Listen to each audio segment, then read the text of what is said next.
अब हम लोग आगे देखते हैं रेशों के गुण। रेशों के गुण, प्रॉपर्टीज ऑफ फाइबर। प्रॉपर्टी जैसे हम लोग कहते हैं प्रॉपर्टी माने संपत्ति, तो क्या है, इसके भी कुछ अपनी संपत्ति है, इसके भी अपने कुछ गुण, इसकी भी अपनी कुछ क्वालिटी होनी चाहिए वस्त्र बनाने के लिए। मान लीजिए कि हम कपड़ा बनाए, उसमें मजबूती ही नहीं हुई तो सारा मेहनत हमारा बेकार गया।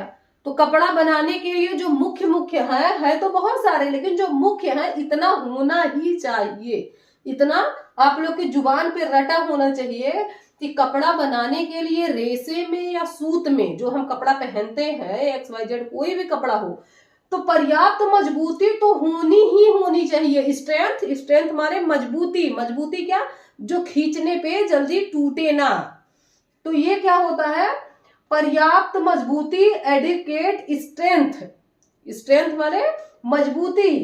तो जैसे मान लीजिए कि हम कैसे इसको मापते हैं, जैसे कोई हम कपड़ा है उसको एक खींचते हैं तो जहां पे टूटता है उसी पॉइंट को हम माप लेते हैं यंत्रों द्वारा कि हाँ इसमें इतनी मजबूती है किसी भी रेशे को बनाने का। जैसे मान लीजिए कि क्या होता है कि हमारे जितने आर्टिफिशियल जितने भी नायलॉन, जेफरान, आर्लान, पॉलिस्टर, इन सब में बहुत मजबूती होती है। इस किसकी अपेक्षा, कॉटन, लिनन, जितने भी प्राकृतिक रेशे हैं, प्राकृतिक रेशों में उतनी मजबूती नहीं होती है जितना कि आर्टिफिशियल या मैन मेड फाइबर में होती है। क्यों? क्योंकि कपास में आप लोगों से सूती में उतनी मजबूती नहीं होती। किसमें होती भी, नायलॉन का बनियान या कुछ भी पहन के देखिए 2-3 साल तक आप पहनते रहेंगे, उसमें कुछ भी उसमें का बेकार नहीं होता है। इसलिए रेशा बनाने के लिए क्या क्या गुण होना चाहिए, सबसे पहले तो पर्याप्त मजबूती होनी चाहिए। दूसरी चीज है क्या, संतोषजनक लंबाई, सेटिस्फैक्ट्री लेंथ। क्या होना चाहिए, सेटिस्फैक्ट्री लेंथ।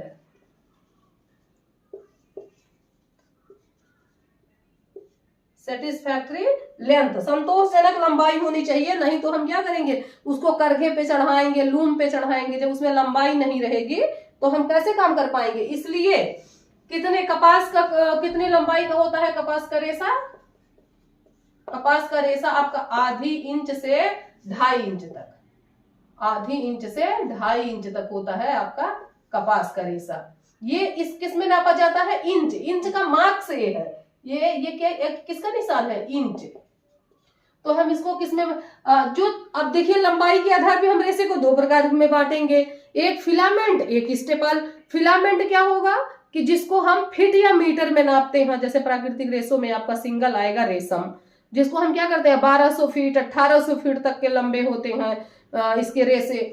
तो जो लंबाई है उसमें प्राकृतिक में वो कम होती है अपेक्षाकृत मैन मेड या आर्टिफिशियल के, लेकिन इसमें एक में होती है ओनली वन, वो होता है रेशम। रेशम, अच्छा इसका जो 2 प्रकार हम बताए, पहला क्या है फिलामेंट, लंबाई के आधार पे हम रेशों को 2 भागों में बांटेंगे, एक होगा फिलामेंट, दूसरा आपका होगा स्टेपल। फिलामेंट जिसको हम मीटर या फीट में नापे, स्टेपल जिसको हम इंच या डेनियर में नापे, वो हमारा होगा ये इसकी लंबाई नापने के मानक है, उसके मात्रक है। तो आधे इंच से 2.5 इंच या इसी का हम देख लेते हैं 12 से 20 इंच तक आपका क्या आ जाएगा, लिनन आ जाता है। तो इसको हम किसमें नापेंगे, इंच में। थोड़ा सा इसको हम और बताएं आप लोग को,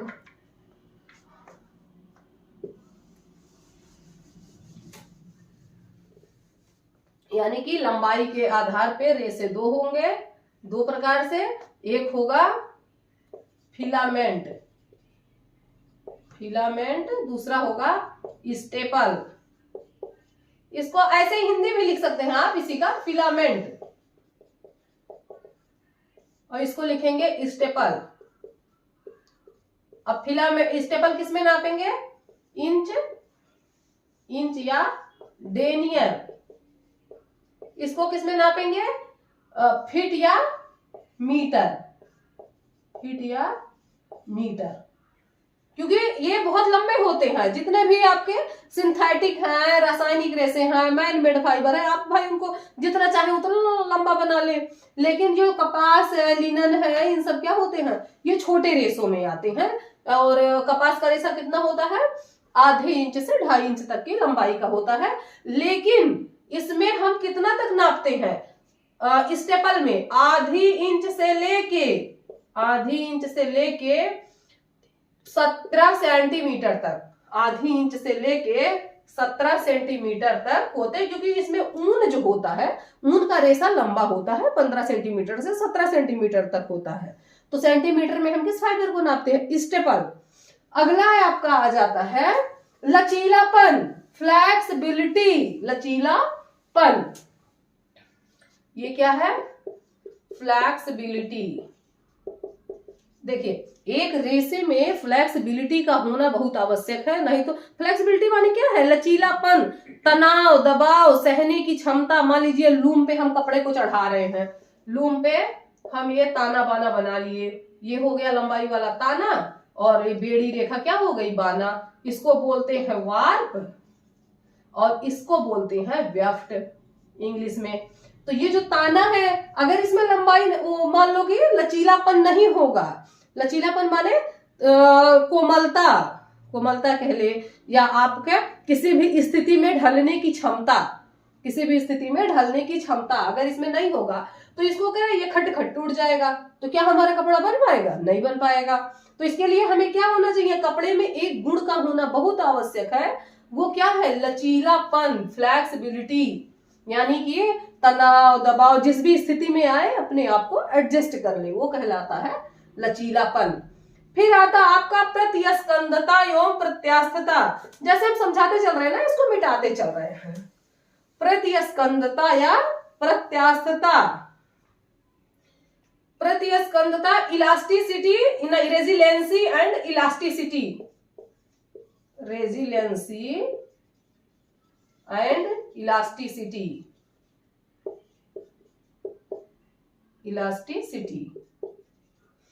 रेजिलेंसी क्या है, रेजिलेंसी मतलब सिकोड़ने पे, मोड़ने पे, दबाव देने पे अपने वॉल्यूम में आ जाए। जैसे मान लीजिए एक कपड़ा है, ये हम इधर से मोड़ दिए, इधर से मोड़ दिए, इधर से मोड़ दिए, इधर से मोड़ दिए, फिर किसी चीज द्वारा इसको दबा दिए, फिर ये धीरे धीरे अपने आकृति को ग्रहण कर ले, वो आपका कहलाता है प्रतिस्कंदता। देखो ये दोनों बहुत सिमिलर वर्ड है, बार बार आपको ये कंफ्यूज करेंगे। तो मोड़ने पे, सिकोड़ने पे, दबाव देने पे जो अपने आप को, कोई एक कपड़ा हम लेते हैं, आपको बताते हैं कैसे, कौन सा कपड़ा लें,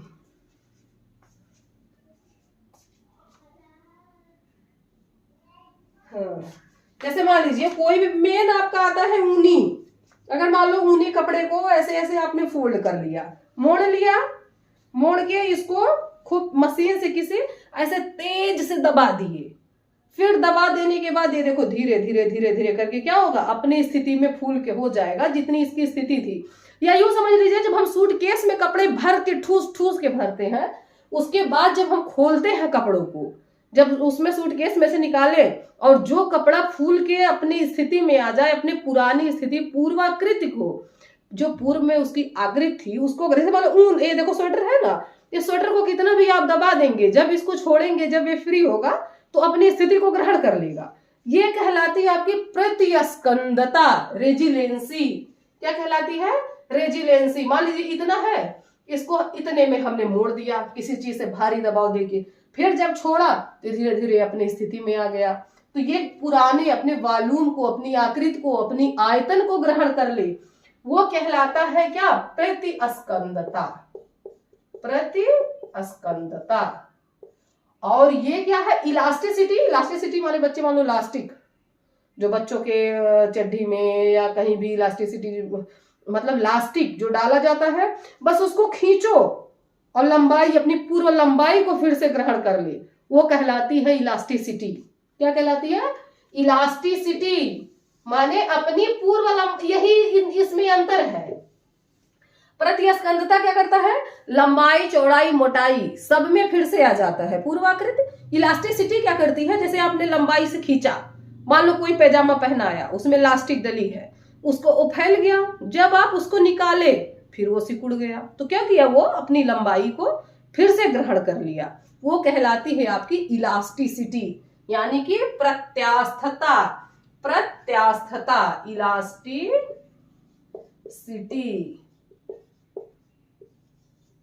ये कहलाती है आपकी प्रत्यास्थता।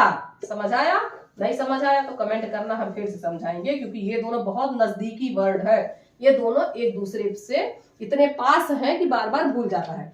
अगला आपका आता है बंधन क्षमता, कोसिवनेस, कोसिवनेस, बंधन क्षमता।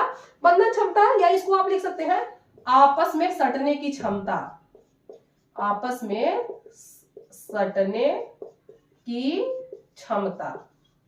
बहुत सिंपल एग्जांपल इसका, बड़े आराम से आप लोग समझ लेंगे। आपस में सटना की, जैसे मान लो हमारे घर में रुई है, रुई का हम बत्ती बनाते हैं, उसको ऐसे रगड़ देते हो एकदम चिपक जाती है, वो फिर उजड़ती नहीं है। इसीलिए कपास का रेशा इतना छोटा होते हुए भी उसके बड़े बड़े बना लिए जाते हैं रेशे, क्यों? क्योंकि इसमें बहुत अच्छी क्षमता पाई जाती है, कोसिवनेस। अगर कपड़ा रेशा एक दूसरे से चिपके ना तो कपड़ा बन ही नहीं सकता। कैसे हम लोग बनाएंगे? क्योंकि कुछ कपड़े होते हैं, जैसे मान लीजिए कि जो नमदा वगैरह बनते हैं, जो चटाइयां बनती है, कालीन बनती है, वो बुने थोड़ी जाते हैं, वो रेसे एक दूसरे में उलझा के कुछ एडेसिव एजेंट डाल के उसको ताप और दाब के कंडीशन में रख के उसको चिपका दिए जाते हैं। अब यही देखिए, यही चिपकाया गया है, ये देखिए, ये डस्टर का हिस्सा चिपकाया गया है। तो ये क्या है? कोसिवनेस, इसमें ये क्षमता थी एक दूसरे के साथ चिपक जाने की, फिर ना छूटने की। और सबसे सिंपल एग्जांपल, आप सबके घर में रुई होगा, कॉटन होगा, उसकी आप बत्ती चाहे जितनी पतली बना लीजिए, जैसे बना लीजिए, वो फिर उजड़ती नहीं है, वो उसमें चिपकी ही रहती है। तो अगर ये क्षमता नहीं होगी तो आपका कपड़ा नहीं बन पाएगा। उसको हम बोलते हैं कोसिवनेस, आपस में सटने की क्षमता या परस्पर सटने की क्षमता। अगला आता है कोमलता और सूक्ष्मता, फाइननेस, सॉफ्टनेस एंड फाइननेस। कोमल, भाई आपके ऊपर आप कपड़ा पहनेंगे, अगर कपड़ा कोमल नहीं होगा, कपड़ा अच्छे से सेट नहीं होगा, तो हमें पहनने में अच्छा लगेगा? नहीं अच्छा लगेगा। तो उसके लिए क्या कपड़े में ये गुण होना चाहिए? कोमलता, कि आप पहने तो आपको ये ना लगे कि यहाँ से धस रहा, यहाँ से धस रहा है, क्योंकि उससे क्या होगा? इरिटेशन होगा, आपकी स्किन को भी अच्छा प्रभाव नहीं डालेगा। अगर कपड़ा कोमल होगा, सॉफ्ट होगा, तो आप पहन के बिल्कुल फ्री रहेंगे, आप अच्छा फील करेंगे। नेक्स्ट आता है आपका नमी और शोषण क्षमता। नमी, मॉइस्चर एब्जॉर्बेंसी आपकी जो होती है सबसे ज्यादा नमी, ये किसमें सबसे ज्यादा जो नमी सोखने की क्षमता होती है, या जो अवशोषण क्षमता होती है, एब्जॉर्बेंसी, नमी माने मॉइस्चर, और ये क्या है? एब्जॉर्बेंसी, जैसे पानी में डाला, पानी सोख लिया। और नमी अलग चीज है, कपड़ा सुखाने के बाद भी हल्का ठंडापन फील हो, उसमें कुछ लगे कि नहीं अभी भीगा भीगा है, जैसे सूती कपड़े हम लोग लाते हैं, धूप से निकाल के भी, धूप से उठा के लाते हैं, 1-2 घंटा बाद लगता है नहीं ये तो ठंडा है, अभी ठंडा लग रहा है, अभी शायद सूखा नहीं है। वो क्या है? नमी है, मॉइस्चर है। जैसे हम लोग ठंडी का दिन आ गया, वैसलीन लगाते हैं तो चेहरे में क्या होता है? मॉइस्चर बना रहता है, जो अच्छा रहता है वो 2-3 घंटे के लिए मॉइस्चर बना रहता है, स्किन को नम रखता है, क्योंकि ठंडी में क्या होती है? स्किन ड्राई हो जाती है। तो ये नमी अलग चीज हो गया। और अवशोषण, एब्जॉर्बेंसी, एब्जॉर्बेंसी, तो ये सबसे ज्यादा किसमें पाई जाती है? सबसे ज्यादा रेयान, 90 से 95% रेयान, फिर सूती, फिर लिनन, फिर रेशम। इसके साथ आप उतना ही लगभग किसमें भी है? उतना ही लगभग नायलॉन में भी होती है, 10 से 12%, 10 से 12%। तो ये सबसे ज्यादा किसमें होती है? सबसे ज्यादा रेयान में, सूती में, लिनन में, रेशम में, नायलॉन में। इसका एक टेबल आपको हम देंगे, आप अपने आप से पढ़ लेना कि किसमें कितना होती है। एक देखिए, एक सीक्वेंस हमने बना दिया है कि ये इतना लगभग सबसे, अगर हाईएस्ट एब्जॉर्बेंसी है जिसमें, लेकिन नमी जब सबसे हाईएस्ट है वो किसमें है? सूती में। सूखने के बाद भी नम लगेगा, सूखने के बाद भी ठंडा लगेगा। अगला आपका आता है चमक। एक कपड़े में देखिए चमक होना बहुत जरूरी है। सूती कपड़ा है, लिनन कपड़ा है, उसमें चमक नहीं होती है, कितना रफ लगता है। हम कितना भी अच्छा सूती कपड़ा खरीद लें, एक धुलाई 2 धुलाई के बाद इतना रफ लगने लगता है कि अब ये पहनने लायक नहीं है। इसलिए कपड़े में चमक होना बहुत जरूरी है। रेशम का कपड़ा क्यों ज्यादा लोग पसंद करते हैं? कितना अच्छा उसमें चमक भी होता है और वो सेट भी होता है, हल्का भी होता है, मतलब एक अच्छे वस्त्र में जो गुण होने चाहिए वो सब होती हैं।